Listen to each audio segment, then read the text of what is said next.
welcome back to another episode of Dad Can We Talk. Today I want to welcome to the show one of my longtime friends. He's a TTP representative,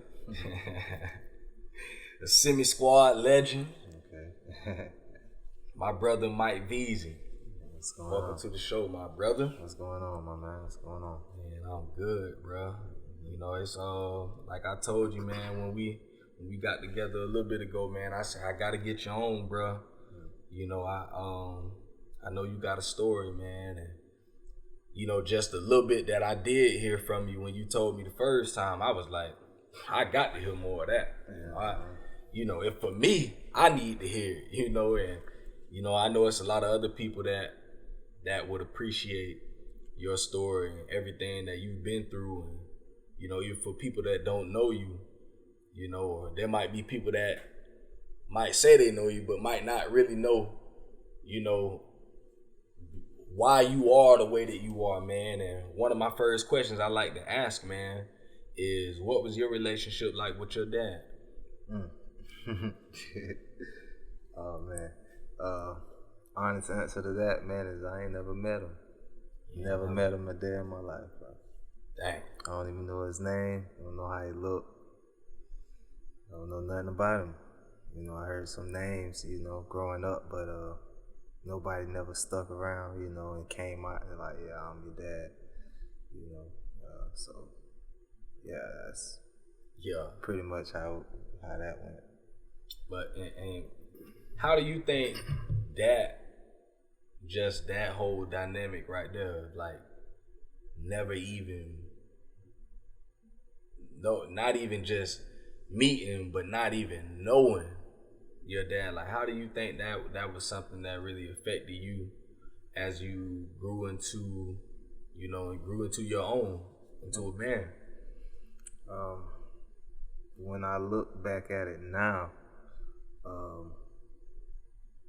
I'm surprised I made it this far without a father, you know, or even a father figure, because I ain't had no father figure either. I ain't never had no, you know, no man I was around my mom like that in the household or nothing like that either. So I got a lot of uncles and brothers, you know. That's pretty much how that, you know, story goes with my family. But looking back on it, it just, like I said, it just made me surprised that I even made it this far, you know, because I don't know if it was times, because I went through so much, man, with foster homes and all this stuff. I don't know if I really had too much time to focus on even having a father at the time, you know, because, and the crazy thing is, I got 3 brothers and 1 sister. Everybody know their father but me, and the only one out of all my mother's kids who don't know who their father is.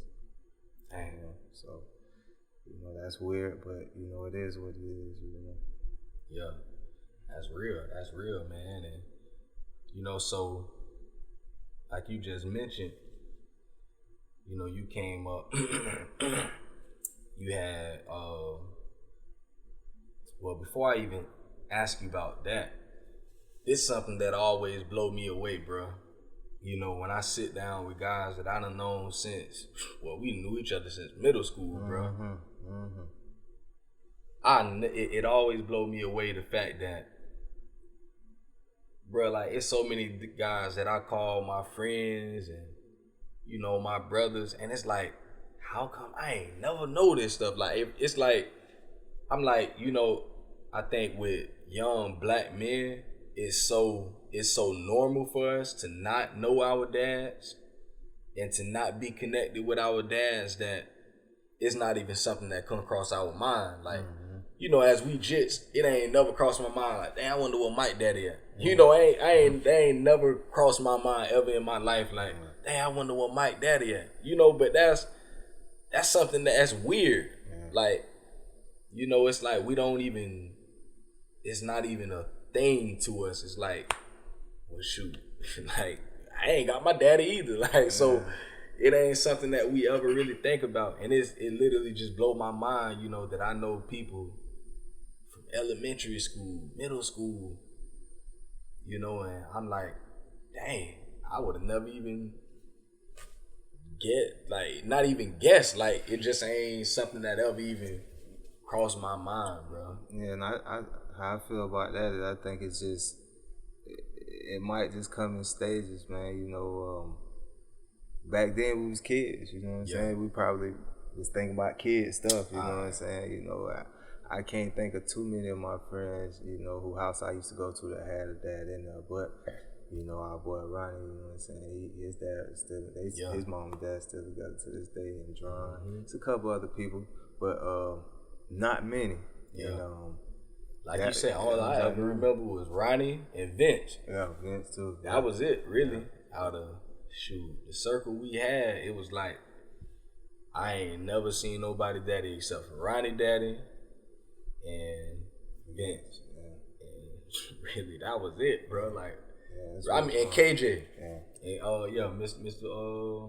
KJ. Yeah, it's just a couple names out there too, but I have to sit there and think about it. But point is, man, like we was kids back then, so you know we too busy worrying about the ways of the world as kids back then. You know, it ain't hit us till now. You know what I'm saying? When we sit back and have kids and reflect on life and go through things, and you know, and it all might depends on how your life set up too. You know, being that I grew up where I grew up and how I grew up, like I said, I just had too much going on to be worrying about that. It was times, don't get me wrong, it was times that I thought about it, but like I said, it was too much going on to really like let it get to me and affect me and how the way I move on life. The only thing I took from it was I made a vow to myself that, you know, all my kids, if I ever have them, and I eventually did, that they all gonna at least know who their father is, and I try my hardest to do that. Straight up. To make sure they all know that they got a father out there. Straight up. You know, and I think that's something that really made us stronger, man. You know, the fact that we didn't have our dad, you know, like that was unfortunate, but you know, everything got a purpose. You know, everything happened for a reason. And I think, you know, when I look at our generation, a lot of us grew up without dads, and now you see that trend changing now. Like, you see guys really out here trying to fight for their children, you know, to be in the life of their children, because they know how they grew up and how it affected them. You know, like you say, as we've gotten older, it's like, well, ain't no way I'ma just, like, I ain't even gonna try. No, I can't let it go down like that, you know. And I think that's how most people, you know, our age now, you know, I think that's how we think now, because we understand, you know, the importance of having a dad, just having a role model, male role model, period. You know, and that's something that, you know, that's why I wanted to do this podcast, because I'm like, man, you know, I know too many dads out here, bro, especially black dads that are involved in the lives of their children, you know, regardless of what people say or how the media try to paint it right now. It's like, man, I know too many dudes out here that really love their children, involved in their children's lives, and if they're not, for whatever reason, man, I know cats right now fighting, you know, trying to make that something that's possible, you know, and you know, that's something that I really appreciate from a lot of men out here today.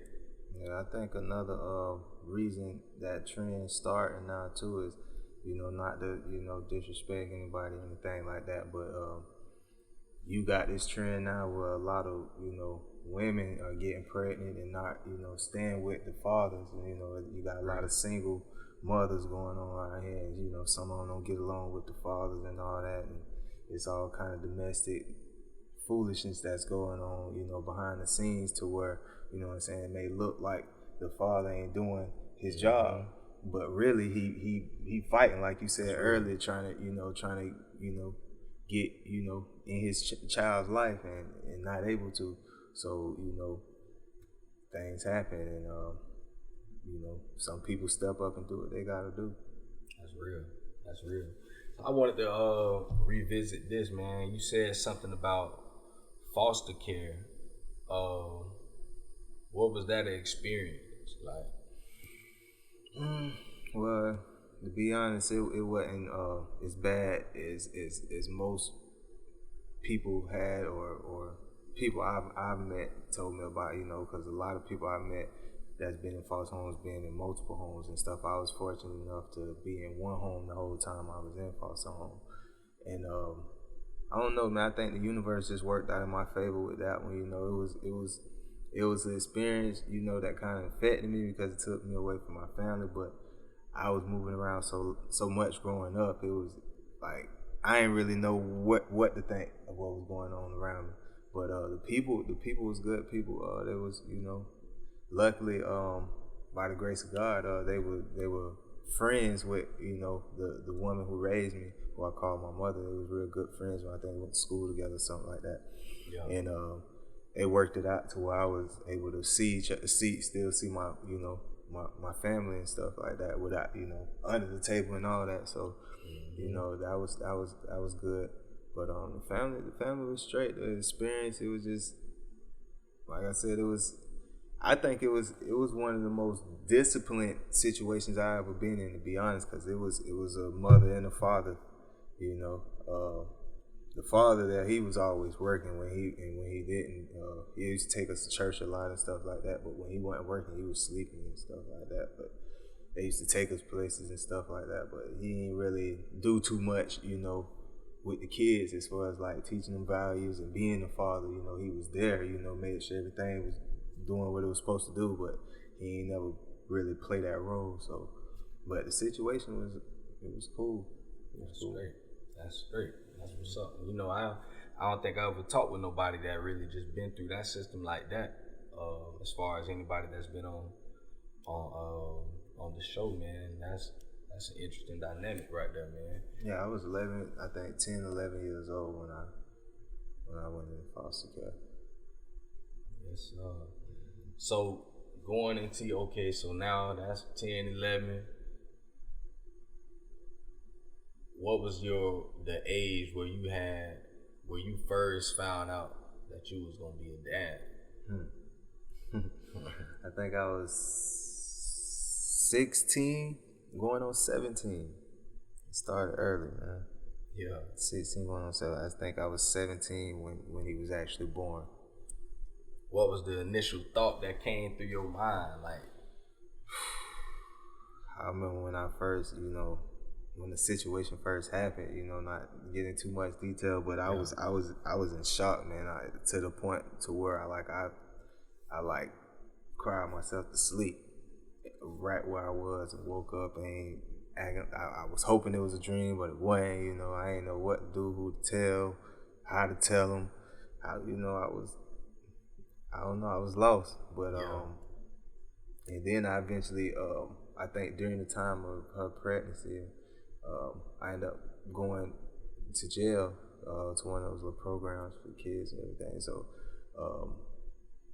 I ended up missing the day that he was born.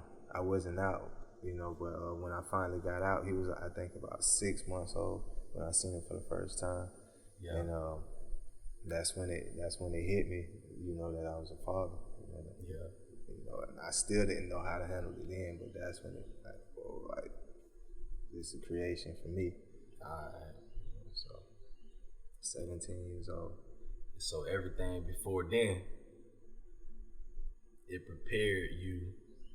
Like, how would you say that, you know, like what really prepared you for like that pressure, you know? Because I know, you know, having kids of my own, and I know for me, you know, I ain't have a child till I was married. So like, I always look at my situation, like I always tell, you know, I be talking with my little brother all the time, and I be like, you know, I look at my situation like, I know a lot of people ain't as fortunate to, like, I ain't even planned it the way it went, but it's like almost everything kind of worked out perfect for me, you know, and I'm like, and it's like, I realized that everybody ain't have this story, like, you know, I ain't moved out my mom's house until I got married. Then I went and got my own place, moved in with my wife.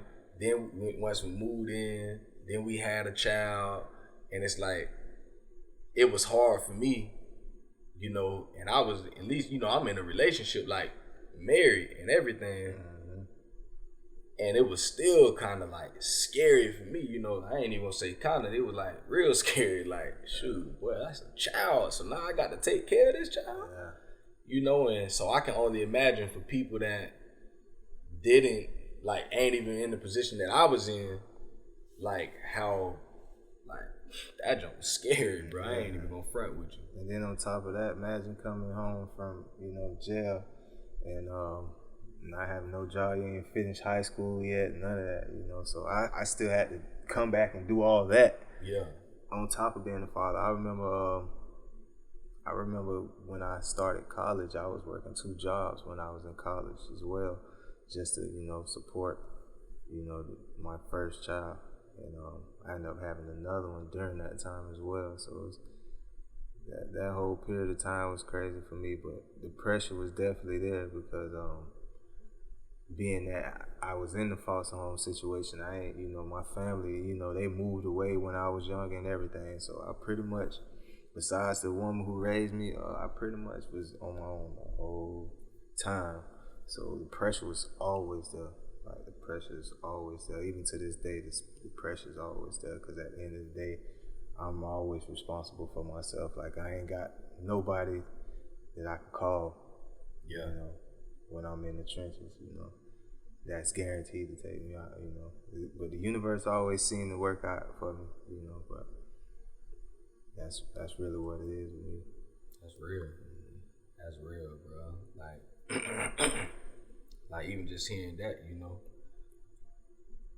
man, like I want to extend myself to you, bro. Like, for real, like, dog, you ever need anything, bro? Like, somebody to talk to. Like I say, well, I know the pressures, bro. Mm-hmm. Like, and I'm in a whole different situation, like, and it still be pressure for me. Yeah. So like I say, like, and I be thinking about that type of stuff. Like, I be thinking about how hard stuff be for me at times, being a father and stuff. How much pressure I feel like be on me. But then again, it's like I always know, like, man, somebody else would love this situation. Mm-hmm. Like, somebody else would love, what I got going on. As much pressure as I be feeling like I have on me, I'm like, I know everybody ain't in this position. So it's like, and it just helped me, it humbled me. Because it's like, even just hearing that, it's like, I can only imagine, bro. Yeah, but at the same time, we all adults, and anybody who around here with kids or adult period, we gonna deal with pressures every day. Every day, we just it's a battle. Every day is its own battle. We just gotta go out here and handle our business. But it's just like with my situation, it was just like I'm surprised because like people who know me, like they tell me all the time, like, man, I'm surprised, like the way you even handle it, the way you walk around, like people ain't never noticed, like you've been through certain things you've been through, or grew up the way you did because you don't show it. You got a good way of masking it. And, straight up. I don't know how I do it, but I don't know. Like I feel like I think the pressures. I think they at the end of the day they worth it when you see what you create grow up and be better than you, and you invest the time that wasn't invested in you, and you see the finished product. That's what make the pressures worth it. That's real. You know what I'm saying? So that's what I try to think about. When I do it, one, I try to think about that I'm not the only one out here that's going through this pressure. You know what I'm saying? That two, you know what I'm saying? You gotta fight for what you made that bed. You gotta lay in it, man. So you just gotta go out there and handle your business. Straight up, that's real. So you was one day I know we were talking, and you was telling me about your whole situation with getting custody of your son. And I want you to just kind of talk about that whole situation. Okay.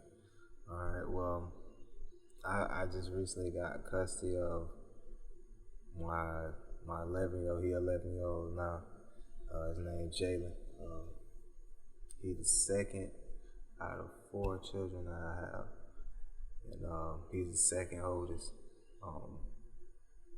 He had got taken from his mother a couple months back from DCF. And you know, I just did what I was supposed to do, just stepped up to the plate, long story short, and took the necessary steps to get custody of him. It was a tragic situation. My heart goes out to his mother and, you know, his siblings, you know, because, you know, the reason behind him getting taken, you know, it was a lot. It was deep. And crazy thing is, he was the same age I was when I got taken. You know, when all this went down. So I don't know what's going on, but all I know is I got him. Yeah, I got him. You know, but anything you need me to tell you within the details, you know. That's real. That's real. So what's that experience been like, you know, now that you were, in so many ways, bro, you basically a single dad now. You know, and I don't think people put enough that's not highlighted enough, because I know a few, like I know single dads, bro, and it's like people never talk about that. It's like it's always, you know, single mom, and I understand because there are a lot of single moms out there, and that's just the way it goes by default. You know, they the one who carry the kids, they the one who take care of the kids. So. But it's like I know that there's some single dads out there, man. I want to know what that experience has been like for you, like. Well, it's still fresh for me, but it's like, to be honest, it's a little easier just because he's older. You know what I'm saying? And I ain't gotta, you know, do all the lead work that they had to do when they was growing up, you know, and I still give his mother all the respect, you know, for doing her job, you know, up until this point. And I wish she handled her business and get her situation better as well, you know. And for the time being, I'm gonna make sure our son's straight. And shout out to my mom, you know, she helps. She's always been the biggest hand, the woman who I speak of, who took me in once I went into the foster home.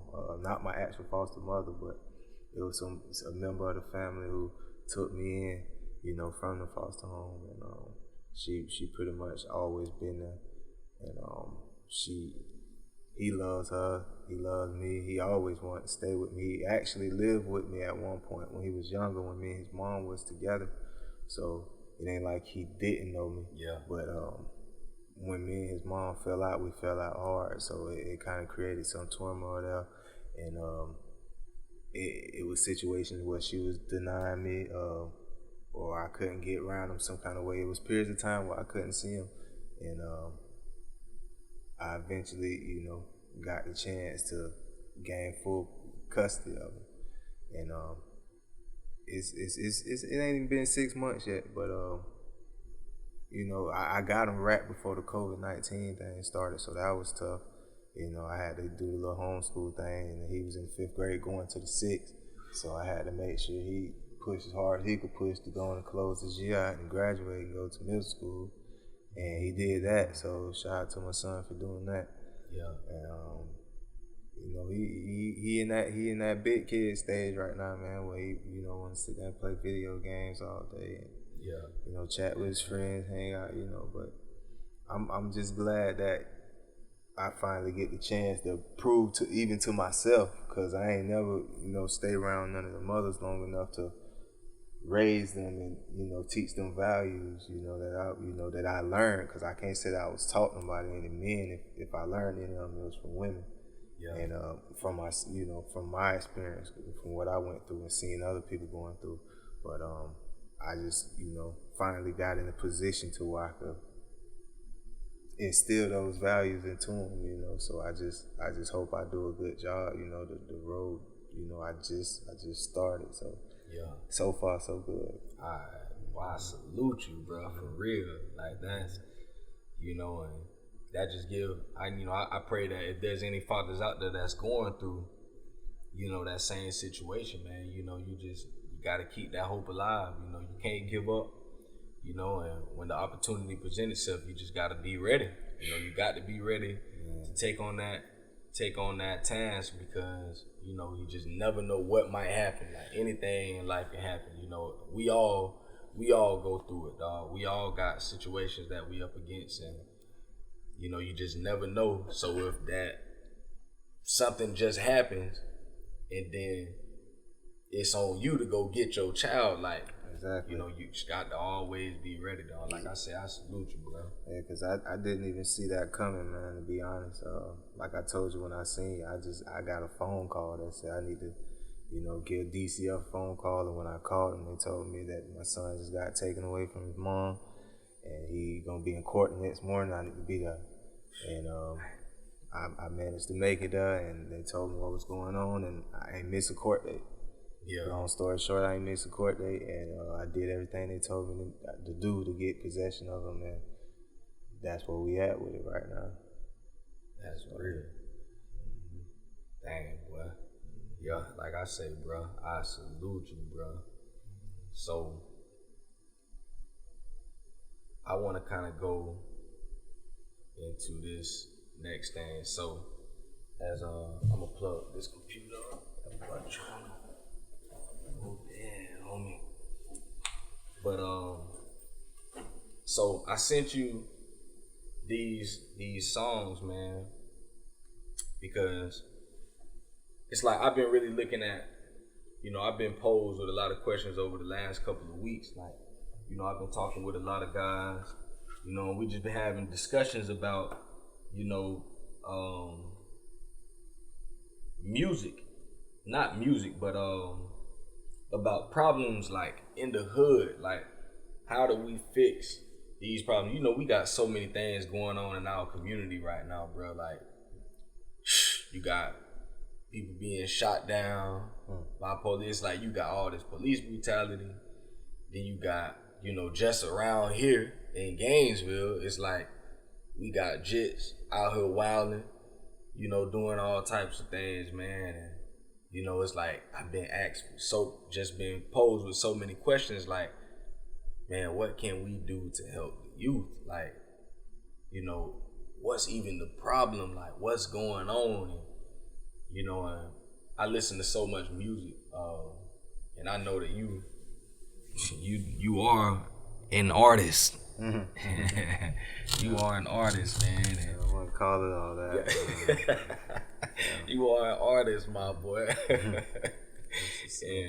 it's like I like when I sit back and I talk with people who are artists, and it's like, damn, what was I listening to, man? I was listening to somebody. I think it was Lecrae. Lecrae had a TED talk, like one of these lectures he had, and he was talking about hip hop and how hip hop has always been people nowadays, like, they demonize it and make it like, if it's just hip hop, it's just all bad. And he was like, it ain't. Like, hip hop and rap, like, that's just an art. It's an art form. Mm-hmm. And he was like, it ain't. The art form is just what we do with the art form sometimes. It's like, we can use it for bad and we can use it for good, just like with anything else. A gun ain't bad in itself. Like, a gun is just a gun. Mm-hmm. It's a weapon. You can either use it to protect yourself from someone trying to intrude on you, your privacy, mm-hmm. or you can use it to attack someone. Mm-hmm. You use it to go hunting if you want to. Like, and so it's not necessarily bad, it's just what some people would do with it. Mm-hmm. And it's like, so he was just talking about, hip hop and how he's used hip hop to try and help hit the community that he grew up in. And like, even when you go back to the origins of it, you go all the way back, and it was always something that was used as a tool, for people. It gave people a voice. Mm-hmm. Really, I like to say it gave the voiceless a voice. Mm-hmm. People like us that ain't have no voice, and these boys started raising up, and they led a whole movement. Mm-hmm. And it's like, as over the years, you started to see, it was like it started being used in other ways. And when you look at the youth, one of the guys that I sent that video from, the dude D1, he used to be a teacher, I don't know why he looked familiar to me. Yeah, you don't. I think he was about to sign with Cash Money at one point. He was about to sign with Cash Money, and he ended up just going independent. And D1, he started out as a teacher, and he was saying that one thing that he always noticed was like, man, them kids was never like into. They was all into music, like all of their influences were rappers. It was like, straight up. It was like if you talk to one of the young men, like their influential figures in their life was rappers. So he was like, shoot, man, I'm gonna stop teaching and I'm gonna start rapping. Like he was like, he already did it anyways, but he was like, I'm gonna go, drop this career and I'm gonna go and rap, so that I can have more influence on the kids that I'm trying to lead. And so on the song that he talked about, the one I sent you is called Hood Villains. And there's the question posed in the song was, what's the problem in the hood? And I think he gave 3 scenarios. He gave is it the drug dealers? Is it the Uncle Tom? Or is it the system? And each one had good points. Like, and of course there's many other things we could go on. It's people that say it's the church. It's people that say it's drugs. Some people say it's music. Some people say all type of thing that people say is the problem in the hood. And I just kind of wanted to get your take on that. Like, what do you think is really the problem in our community? Like, what is it that's holding us back? Well, I mean, it's clear from what's going on today in the world that we still haven't been treated as equals yet. That's pretty much how I want to sum it all up. You could bring all those points he talked about in the one, amongst other things. But to sum it all up to me is just, we still ain't equals yet. We might got some rights, but we not equals to these people yet. And I got all the respect for every race we deal with around here, but apparently they all don't have respect for us. So that's what the problem is. Nobody respects us, as a part of society, as one with them, side by side. It's always under them, behind them, something like that. But they don't respect us. So I think that's the problem, and it just that just brings on a whole lot of other problems with the like I said, everything he said, ain't nobody really, like, you look at the protests that used to go on back then, you ain't seen, like, now you starting to see a little something, but not really. You don't see nobody really stepping up to the plate to, willing to die for this, and now that we got all this technology, social media, it's crazy that social media has more influence than school, so I understand why he quit teaching and started rapping, because people in school listen to music. They ain't even doing the schoolwork nowadays, at the school. So it make all the sense why he felt that way. But that's just a prime example, of the type of influence that that's changed since back then. Back then they didn't even have all that. It was just going on every day in the world. It was worse. But now, it's more undercover, but people starting to catch it and stuff like that via social media. So it's just, ain't nobody really stepping up to the plate, willing to die for it. Like, how Malcolm X used to talk about it or something like that, the Black Panthers. Martin Luther King used to want equality, but ain't nobody trying to do that. They killed off the leaders, bro. They killed off the leaders, and it's like you say, bro, I think they don't really see us like that, bro. I think at the end of the day, it's like it's gonna really take for us, bro, for us to like really start coming together as a community.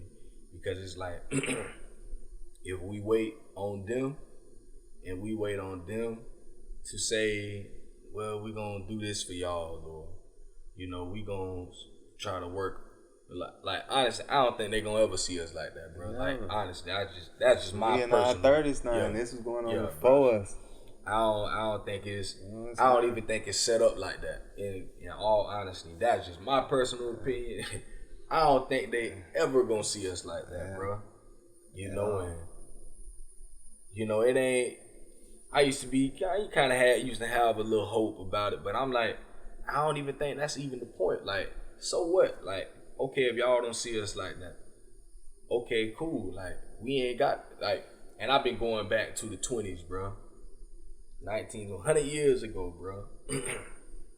Where, I think it was 1919, Red Summer, where, they was in so many ways, they was like, man, we ain't dealing with y'all like that. And then that was how Black Wall Street is. So I think Black Wall Street was built out of that. Mm-hmm. With them just saying they ain't gonna deal with us like that. Man, our people like, okay, cool. Mm-hmm. We gonna support ourselves. Mm-hmm. We gonna support each other. And, we all know the story of Black Wall Street and how these people had this thriving community, all out of the fact that some people was like, we don't see y'all as our equal. And it's like, okay, cool. Like, that's fine. But we gonna make sure we straight. At the end of the day, we all gonna eat, and we have enough to support each other for everybody to eat, man.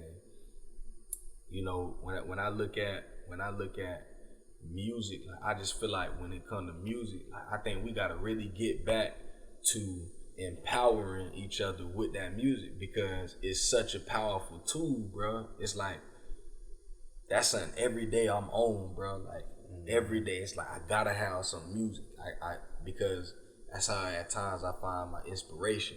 I find, my motivation. I'm motivated and inspired to just keep going because of certain songs I can listen to, and things that I can like put into my mind. And I think that's what even with that, I don't even think some of these kids even want that right now. Honestly, bro. Like, I don't think so either. Because it's out there. The music is out there. Yeah, but so many people, it's like the people who making the music, they not. It's more of them making it for the money, because they seeing the rappers with all the ice in the cars, the women. They doing it for that, instead of doing it for the voice. You got a small percentage of people doing it for the, to try to change. So those are the ones you have to dig for and find, on YouTube or SoundCloud or something like that. You don't really, or you might have a small percentage like a J. Cole or something out there, or something like that. But everybody else is really just trying to make money. So it's like the way of the world's changed, and I don't think it's gonna get better, in our time at least. I don't know. Yeah, I really don't see a proper solution, because we ain't got enough people in the proper places of power to make the changes. You know what I'm saying? Like, it's up to the people themselves, and that's not enough for these governments and these armies and these police officers and stuff like that. So we gonna forever be at a disadvantage. But hopefully one day somebody crack the code, man. I don't know how close we getting, but like I said, it ain't happened yet. So yeah, man. I just think I don't know, bro. Hopefully, honestly, at times I be thinking like, man, I don't even care no more. Like I say, man, I'm all about trying to make sure I do what I can, do my part to empower those around me, my brothers, and I started a podcast for Black dads so we can talk, so that we can sit down and really encourage each other, man, and just, I don't think we even talk enough to each other, man, and really get to know each other and, even feel comfortable enough to open up to one another. That's because the society made us that way, man. Like, we too busy having to go out here and be men, man. Yeah. That's what we like. That's what society put in our mental. Every day we wake up, we have to go out here and be men, bro. We have to take care of women, kids, responsibilities. Like we have to be men every day. So we don't have too many situations where we can sit down and let off our steam. You know what I'm saying? Because men naturally aren't emotional people like females is. So you ain't gonna see us like catching mental breakdowns in the middle, like 'cause we having a bad day at work or something like that. Like we gonna play it cool and whatever vice we may have to help us get rid of that, like you said, music or whatever, we'll go do that behind the scenes. But our job is to be men and wear that armor, so everybody can see that. You know what I'm saying? Too many people don't. If you do, people try. Society frown upon that for some reason. But if you're a real man, you're a real man and recognize a real man, as being, somebody who trying to take care of their responsibilities and their people. Straight up, man. Yo, bro. Like we just gotta keep on helping each other, bro. Like we gotta really be there for each other. I think that's something that we like. I just feel like that's my mission. Like I want to help us help each other, like because if men, just imagine, like just the black men, bro. If we start coming together the way we supposed to, bro, and really helping take that burden off each other, because I don't think we gotta carry those burdens alone. At times, we feel like that, like, man, I gotta do this, I got to do this by myself, and it's like, man, if we just recognize that we here for each other, like, bro, you can call me, bro. You can ask me for help. You can tell me, hey, bro, like I might need you for an hour today, bro, or I need you, 30 minutes, bro. Or I need you to come over here. I need this right here. And it's like if we can start to communicate with each other, and I think that's something that even the society is scared of.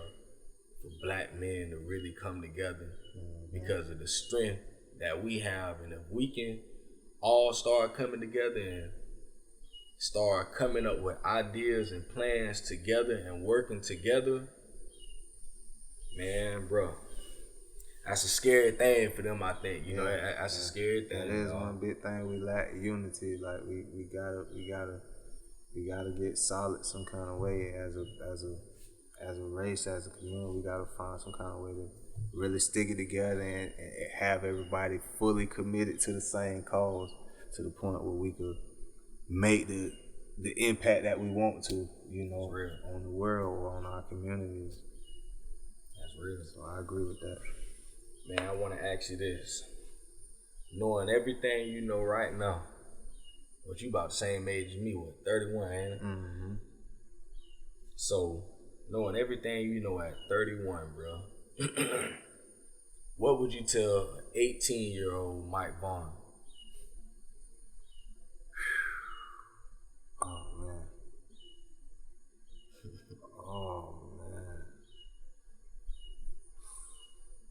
I probably would have told him to be his own person, man, because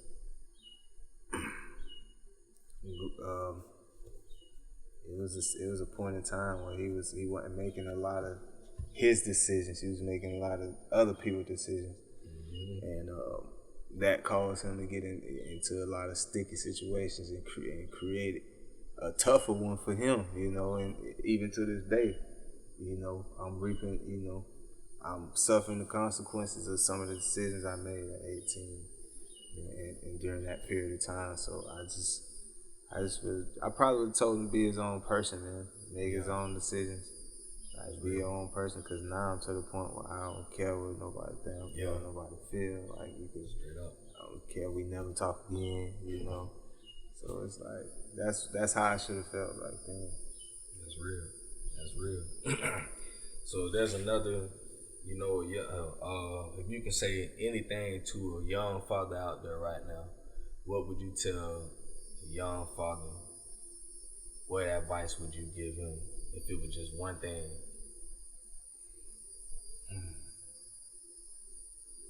Don't give up.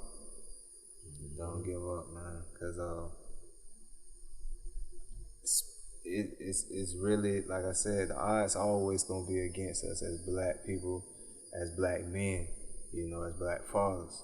Odds always gonna be stacked against us, you know. So like even with my situation before I got custody of my kid, you know, situations where I had to make myself not pursue the situation, you know, just to keep myself, you know, out of trouble or to make things worse, you know.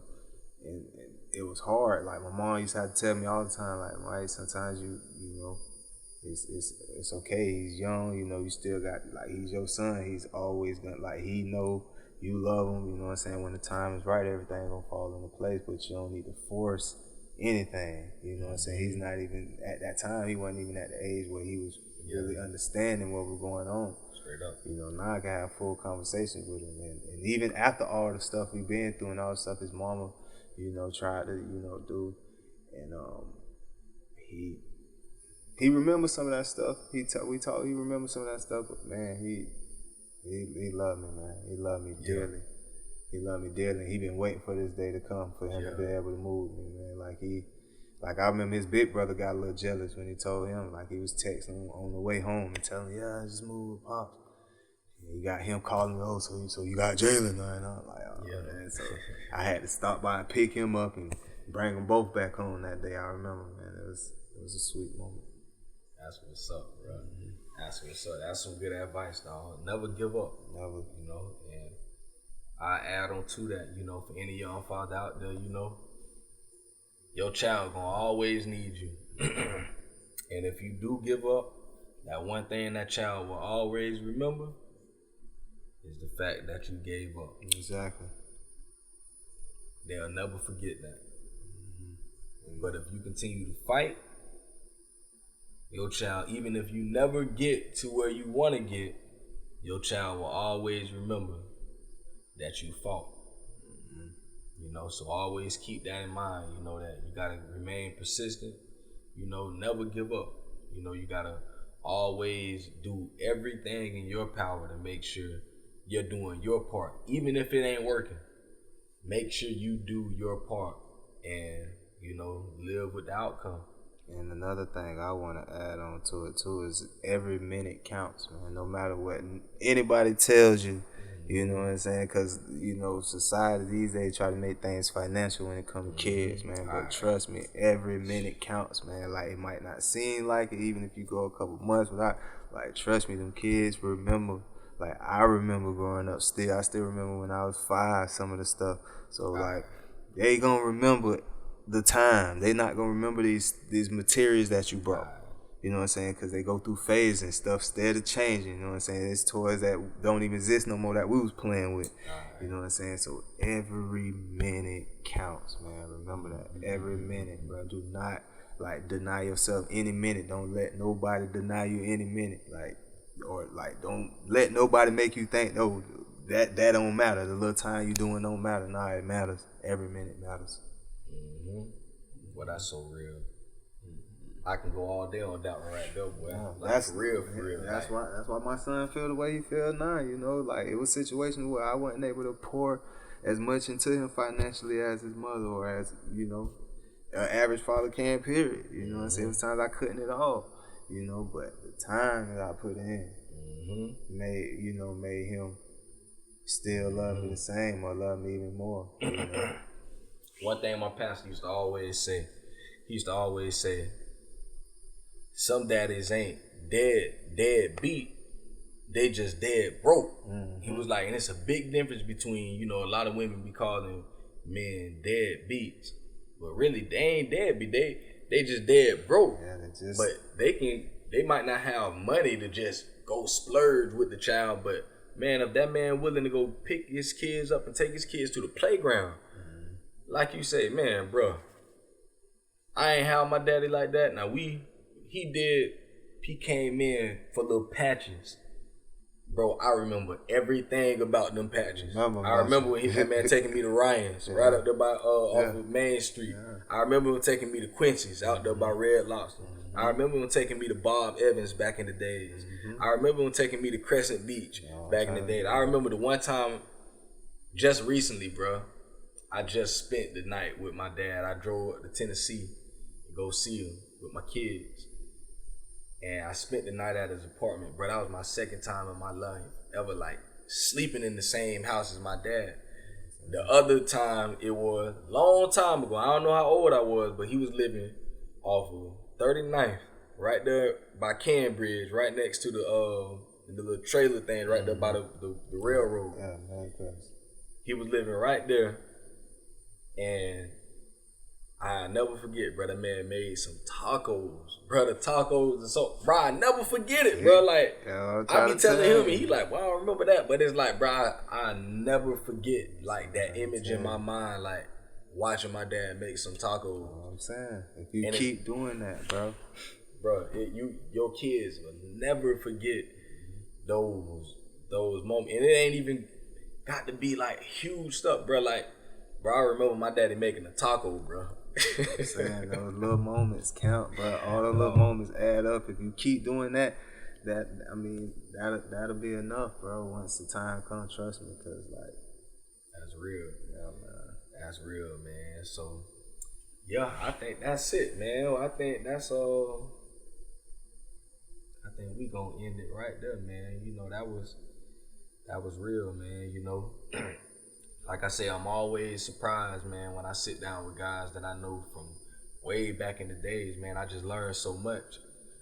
And, you know, and it just make me, I got a greater appreciation for you, bro. Just knowing your story and knowing where you come from and knowing the things that you've been through and everything that you're still going through, man. And to see you still standing today, to see you still pushing, man, you know, like, nobody else ain't told you, dog. I'm proud of you, bro. Man, like, appreciate that. You know, to see where you at, man, and to see what you're doing, bro. Like, that thing make me happy, bro. Like, it made me joyful just to know that that's another kid that got their dad, bro. Like, and that's a proud moment for me, bro. Just knowing, like, that's a win for fatherhood, man. Yeah, definitely. That's a win for fatherhood, man. And, I appreciate you, man, coming on the podcast, man, and sharing, you know, your story. And man, I really appreciate this time, bro, being able to sit down with you, bro. Yeah, man, I appreciate you for having me, you know what I'm saying?